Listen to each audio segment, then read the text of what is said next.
Seems like it's just been 24 hours since we did one of these things. Well, you often hear me talk about the machinery of democracy. And so today I'm going to talk about another key element of that machine. Today is about ensuring confidence in the outcome of our elections in Georgia and really across our entire country. Today, as Georgia law requires, I am announcing the statewide contest that will be the subject of the Risk Limiting Audit, or RLA. Now, one thing I want to make clear, what we saw in 2020 looked very different from the process we and the counties will be engaging with in 2022. In 2020, I chose to conduct the RLA on the presidential race. And as you know, the margin on that race was a difference of 0.23%. Because that's such a tight margin, it required a hand tally of all the votes, 100%. But in the hand tally, we saw when the outcome was then measured against the thousands of votes that we had over a 5-day period, it confirmed that the scanners counted accurately. This audit will look a little bit different in that the counties won't have to touch and count each and every single ballot. They will be conducting a batch audit, meaning they will be told to hand count specific but randomly chosen batches in their county. Every county, all 159 of them, will be doing some level of counting their ballots by hand. The law calls for a risk limiting audit of 90% minimum. I am raising that to a 95% risk limit audit. We are working with Voting Works and their Arlo program to coordinate and measure the counts and risk limit achieved. I have Blake Evans, our state election director, here to answer the specific nuts and bolts questions about how the audit will be conducted. The next step, after I let you know the contest that will be the subject of the RLA, will be the next week on Wednesday, November 16th. Another opportunity for y'all to come back, because that's when we're going to publicly roll the dice. Yes, we'll roll 20-sided dice to determine the random numbers to put into the Arlo RLA software. Those numbers then start the software on its path to let the counties know which batches they will need to hand count. There's no reason that the counties shouldn't be done with their work by Friday, November 18th. Once the RLA is complete, the state can then move to final certification of the 2020 election. I believe that audits are incredibly important in the process to reinforce the importance and primacy of the paper ballots. Paper ballots are the ultimate security in our election, and that's what we have. In the years ahead, I want to work with the legislature, the state election board, and the counties to increase the number of RLAs we do on elections here in Georgia. Having more RLAs will continue to increase the confidence in our elections.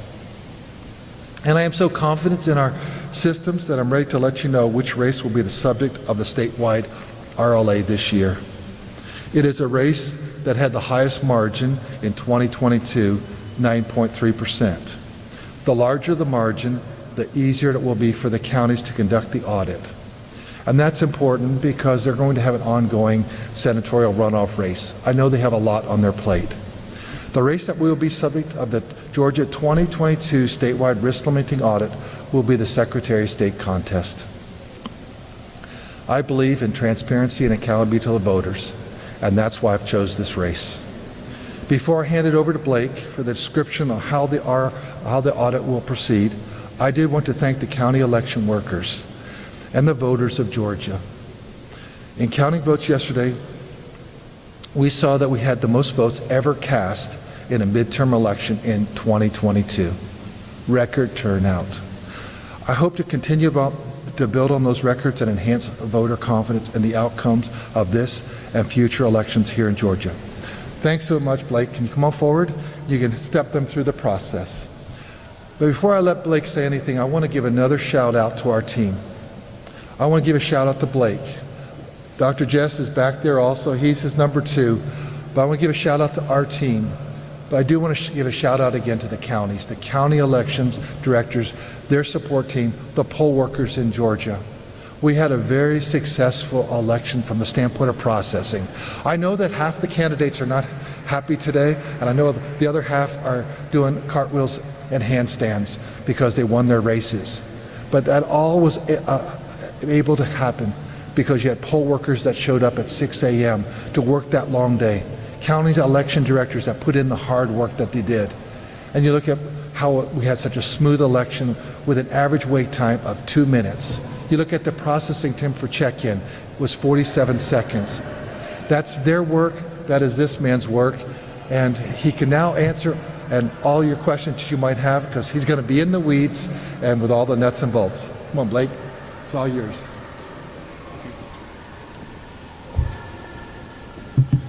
All right. Good morning, everybody. I'll start by seconding what the Secretary just said. County election officials did a tremendous job. I can't thank my team enough for the job that they did, from Dr. Harris all the way down the line. And also another group to thank are the families of the county election officials that have been having to pull a little extra weight. I know my wife has at home because of all the hours that county election officials are putting in and working. So they did a tremendous job. So our next step is this afternoon, or right after this press conference ends, we're going to start pushing out the county's notifications, letting them know that the Secretary of State's contest has been selected as the contest that will be audited this year. I know many of them are already aware of that because they're monitoring this press conference actively, but we're going to push that information out. The counties will start auditing on next Thursday. They will all start the exact same day. They'll start next Thursday, and we'll also notify them that we really want them to finish auditing the following day on that Friday. So as the Secretary mentioned, the next step of the process, after we do all the notifications, but the next step where we'll be here, completing another step in the audit process, is the dice rolling.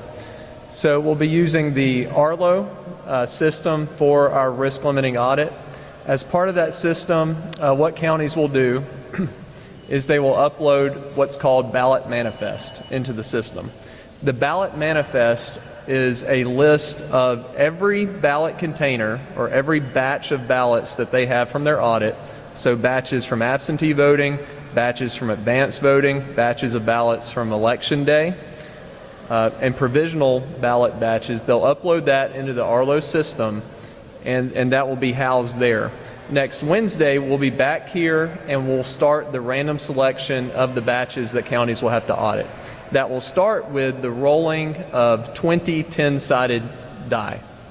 20 10-sided die. And I know, Mark, you've already asked to roll one of the die, so we got one of them reserved for you.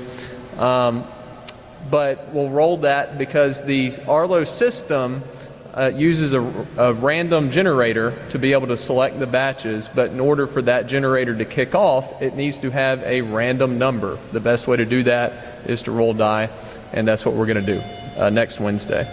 So after we do that next Wednesday, counties will be able to access their portal of the Arlo system, and they'll be able to see, okay, here are the batches that we're going to audit as part of this year's audit.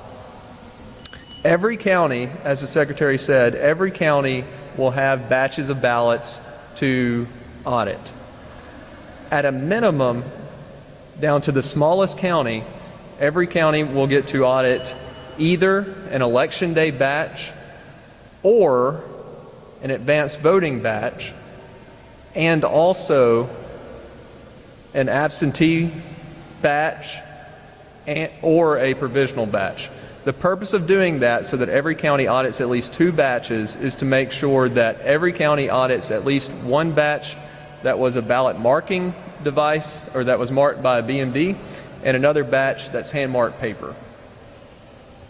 So that was our intent there, is to give a very, very high likelihood that every county is auditing at least one batch that is marked by a BMD and one batch that is on hand-marked paper ballots. Obviously, the larger counties, it'll be a random selection of ballots, so many counties will have more than 2 batches to select. Statewide, we're looking at probably auditing, based on the margin of the contest, somewhere in the neighborhood of 5% to 7% of ballots statewide. This is on par or better than what you see in a lot of other states that conduct audits. I know I've been in other jurisdictions in the past, and typically the way that in other states, typically the way that an audit goes is you have a little bit of time to prepare, and then you're able to conduct the audit in 1 day or less. So what we're going to see this year is much similar to that, than as compared to the Herculean effort that we saw in 2020 to hand tally all ballots that were cast in the state. And part of that is the benefit of conducting a risk limiting audit, is the audit scales based on the margin of the contest. So if you have a really tight margin, you have to audit a lot of ballots to have a good sample size. If you have a wider margin, you're auditing fewer ballots.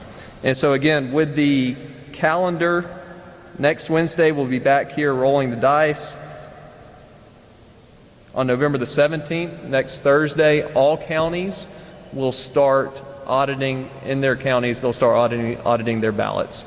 Counties will put on their county websites, if they have a website, which the vast majority of them do, they'll post the date, time, location of their audit. We encourage the public who want to attend, they are welcome to attend. There will be monitors there from parties. We'll be putting out more information on that. But we do encourage public who are interested, show up at these and watch as election officials hand tally the ballots. We encourage you to show up at the audit in your local county. I don't expect that counties will have any problem based on the amount of ballots they'll have to audit, but to finish next Friday. So that is when we're asking counties to finish, and then from that point, in our office, we'll continue the process of state certification to be able to certify the results of the 2022 general election as soon as we can after that. And so at that point, I'll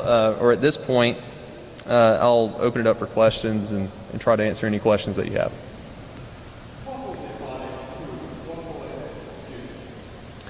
Good question. So what will the audit do? The audit will, with statistical confidence, it will show that the outcome of the election was correct. It will show that the outcome of the election was correct.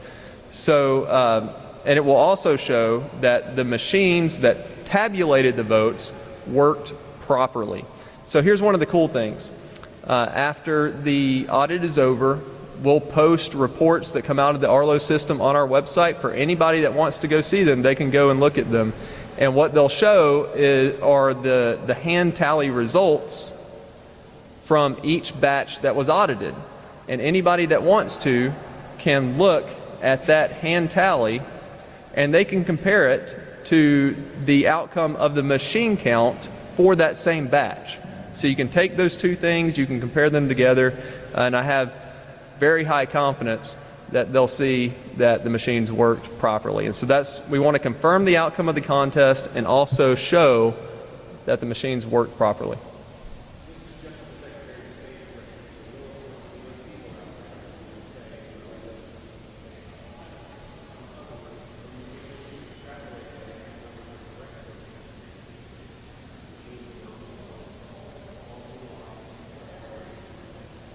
We believe in high integrity elections. I think it's a very honorable thing for the Secretary to choose his own contest because we have a high degree of confidence in it. We want folks to know that we are trustworthy, the machines are trustworthy, the county election officials are trustworthy, and this audit is auditing the machines. So they'll be able to compare the results of the machines to the hand tally for the Secretary of State's contest, and that'll indicate that the machines worked, and from that they'll be able to know that the system work properly.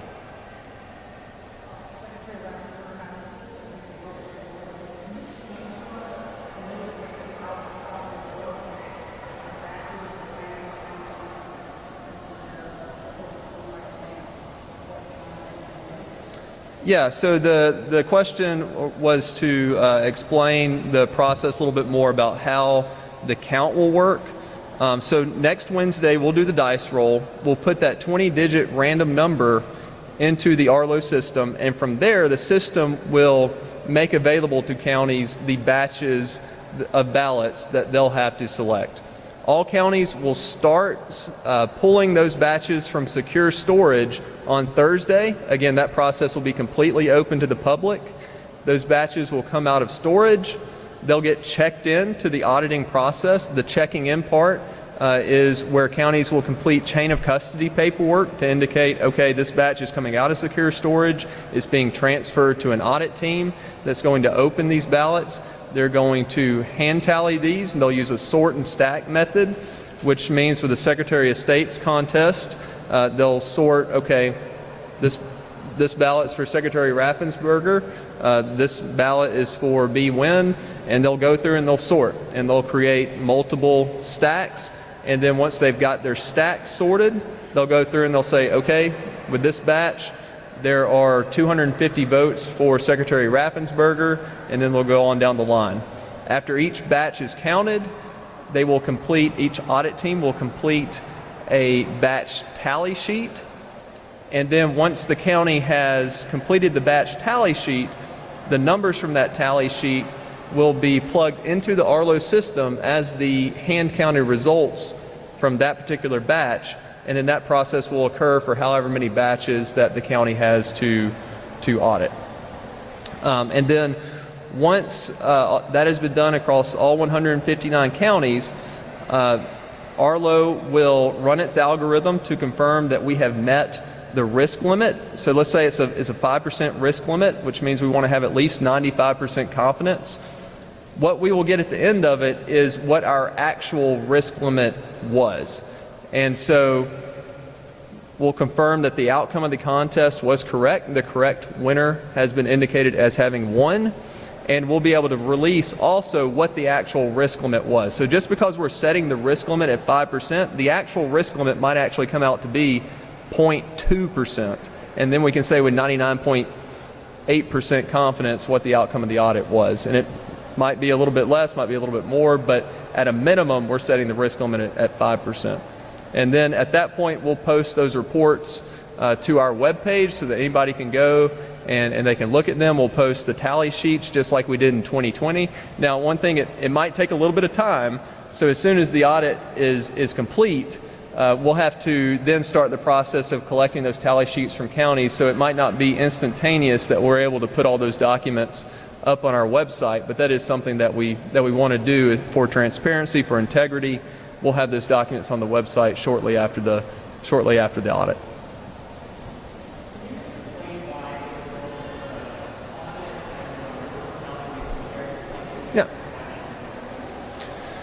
Yeah, so the question was, or the request was to explain why the count from the audit might be slightly different from the machine count. A lot of that's going to be human error. And again, I don't expect to see a lot of that, but we will see a very little bit of discrepancy between the hand count and what the machine shows. A lot of that's going to be because human errors. Humans make mistakes. Machines count ballots much more accurately than humans. And so we will see a little bit of variance because of that human error there also. And it could be that, especially on hand-marked paper ballots, so if you're auditing a hand-marked paper ballot where somebody, maybe they circled a name or something like that, the ballot is going to go to a vote review panel as part of the audit. So if they determine that the voter intent was to apply a vote for candidate A, then that could provide some slight variance also in the result, depending on how that ballot was handled during the actual machine count. It could provide a little bit of variance there. But again, I would expect to have very minimal variance.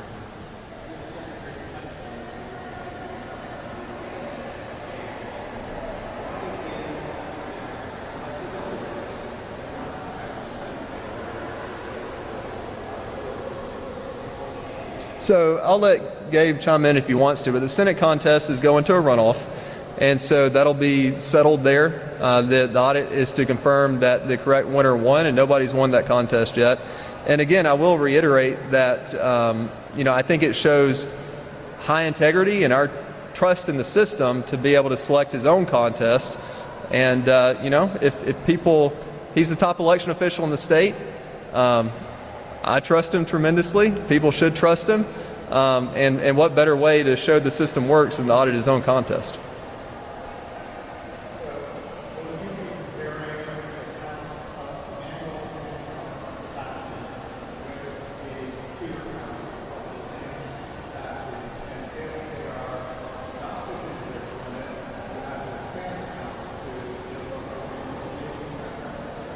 That's good. So the question was how the comparison occurs between the hand count and the machine count, and then what happens if the risk limit is not met. So with that, the Arlo system will consume a report from the election management system, which is the election management system holds the machine tallies and tabulations. And so the Arlo system will consume a report from that, and with that report, it will know what the machine count was for each batch that is being audited. And so when the auditors, the audit teams, the counties, then take their hand tallies, put those into Arlo, after all the counties complete, Arlo will compare the results from the hand tally against the results from the machine counts. When that occurs, Arlo will produce to us a report that will show your risk limit was met or your risk limit wasn't met. If the risk limit's not met, then it will continue on to a round 2, and round 2 will mean that we'll notify counties, hey, our risk limit wasn't met, we're going to send you another list of batches to pull and to audit, and then you'll continue the audit. So the audit's not over until Arlo runs its course and shows us that we met the risk limit.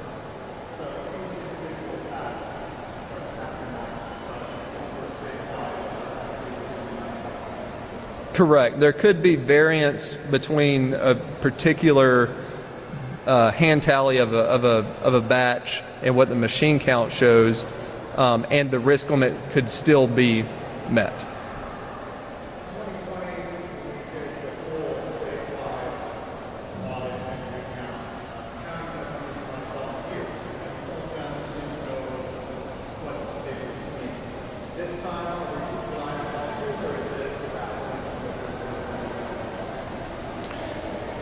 So counties will be the ones selecting the folks who are going to be on the audit teams.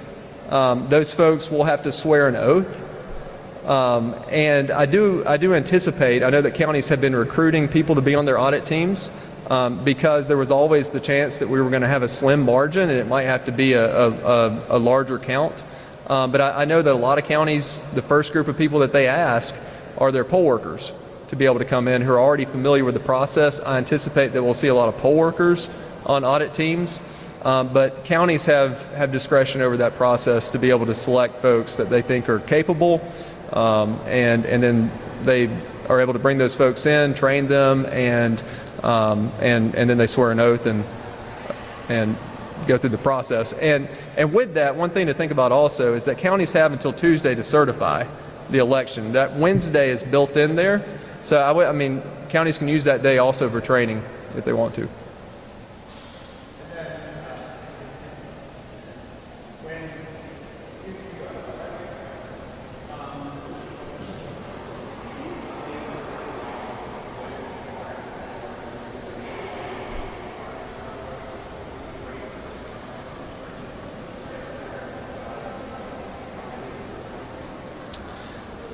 Yeah, so the law requires that one contest after every even year general election be audited, and then state election board rule lays out how that contest is selected.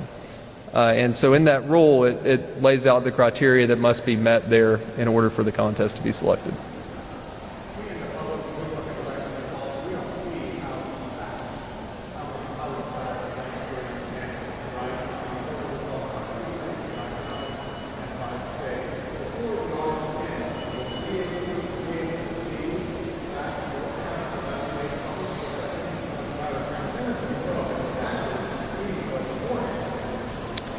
So that's a good question. I can't say that's been something that that we've considered as of now, but with that,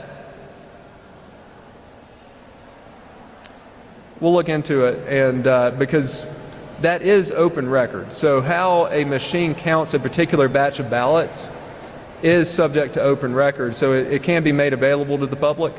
So we'll look at some ways to do that.